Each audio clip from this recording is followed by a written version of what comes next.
Hello everyone, welcome to Eduno. So आज की इस वीडियो में हम एप्लीकेशन ऑफ ट्रिग्नोमेट्री पे एक केस स्टडी क्वेश्चन सॉल्व करेंगे। So if you are not clear with the concept of this chapter, you go and check out the videos I have uploaded earlier. So let's see the case study here. Case study says a kite festival is celebrated in many countries at different times of the year. In India, every year, 14 January celebrated as International Kite Day. On this day, many people visit India and participate in the festival by flying various kinds of kites. So some introduction part is given, and the main information is from this line. So the case study here says the picture given below shows two kites flying together. In the given figure, the angle of elevation of two kites, point A and B. So basically this point A and B, they are representing the position of kites. तो हमारे पास दो kites है और A और B क्या represent कर रहा है उसकी position. From the hands of a man at point C. So point C पे क्या है हमारा observer. So A and B are the positions of kite and C is the position of the man. And the angle of elevation from this observer point of view are 30 degree and 60 degree.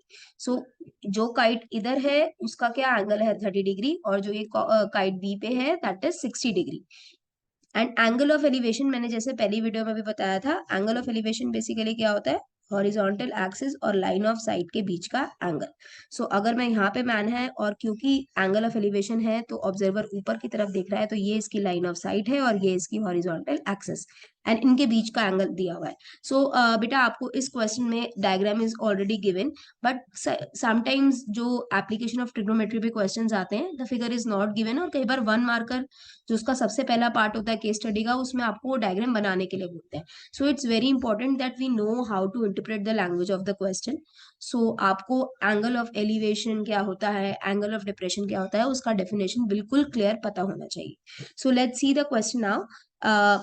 Taking AD as 50 meter and BE as 60 meter, give the answer of the following questions as per the above information. So the first part here is find the distance CD. So बड़ा ही simple question है, पूरी figure बनाई हुई है, diagram आपको given the, आपको सारी चीजें मार्क्ड है इसके अंदर. आपको सिंपल सिर्फ ये डिस्टेंस CD फाइंड आउट करना है. सो मैं कौन सा ट्राइंगल कंसिडर करूंगी, I will consider this triangle ADC. तो इन ट्राइंगल ADC,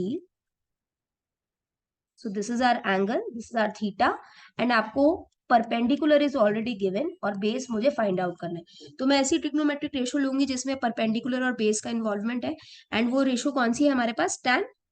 सो आप कॉट भी ले सकते हो but I am taking tan here, so I will write tan 30 degree is equal to perpendicular upon base. Perpendicular is AD and base is CD. So tan 30 का value I will write 1 upon √3 and AD is 50 and this is CD.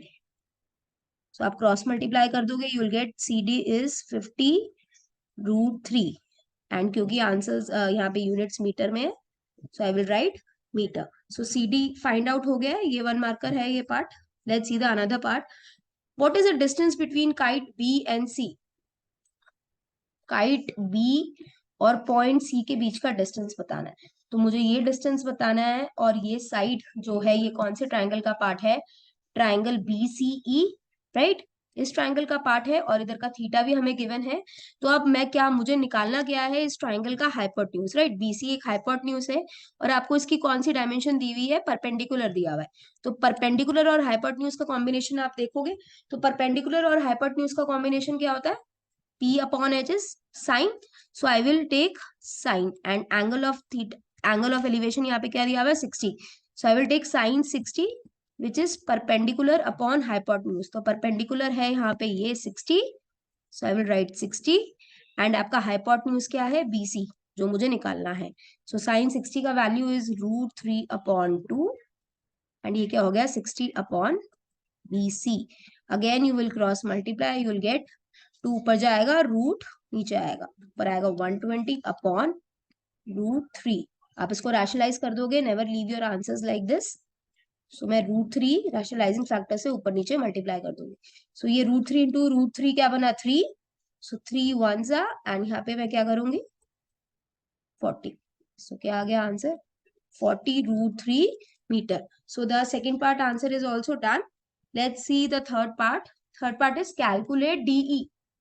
So आपको ये total distance बताना है DE. Now DE किन दो sides का combination है? CD and CE, right? So मुझे CD बताना है और CE बताना है. अगर मैं इन दोनों को ऐड करूंगी I will get the distance ED. मैंने पहले ही पार्ट में जो आंसर निकाला है CD दैट इज 50√3. सो मेरे पास 50√3 कौन सा पार्ट है? ये वाला. तो मुझे बेसिकली CE निकालना है और दोनों को ऐड कर देना है. So let's find out CE first. CE कैसे निकलेगा? Again CE is a part. जो CE साइड है ये कौन से ट्राइंगल का पार्ट है? Triangle BCE. तो आप इसमें क्या लगाओगे? इसमें इसमें आप ट्रिग्नोमेट्रिक रेशियो लगाओगे. तो कौन से ट्राइंगल में? BCE. तो इन ट्राइंगल BCE आपके पास है tan 60. अगेन CE एक बेस है, तो मैं ऐसा ट्रिग्नोमेट्रिक रेशियो लूंगी जिसमें बेस का इन्वॉल्वमेंट है और एक परपेंडिकुलर मुझे गिवन है. Perpendicular is given, so I will write tan 60 as perpendicular is 60 and base is CE. So what is the value of tan 60? It's √3. CE ऊपर आ जाएगा and √3 नीचे चला जाएगा. So again आप rationalize कर दोगे इस आंसर को भी.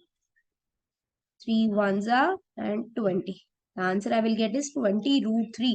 Now question में निकालना है DE. तो you will write DE is what? It is the combination of CD plus EC. CD कितना निकाला था पिछले फर्स्ट पार्ट में? 50√3. एंड EC कितना फाइंड आउट किया है हमने? 20√3. एंड क्योंकि दोनों लाइक टर्म्स हैं हम इनको ऐड कर सकते हैं. तो आंसर आएगा 70√3 metre. I hope this case study is clear to everyone.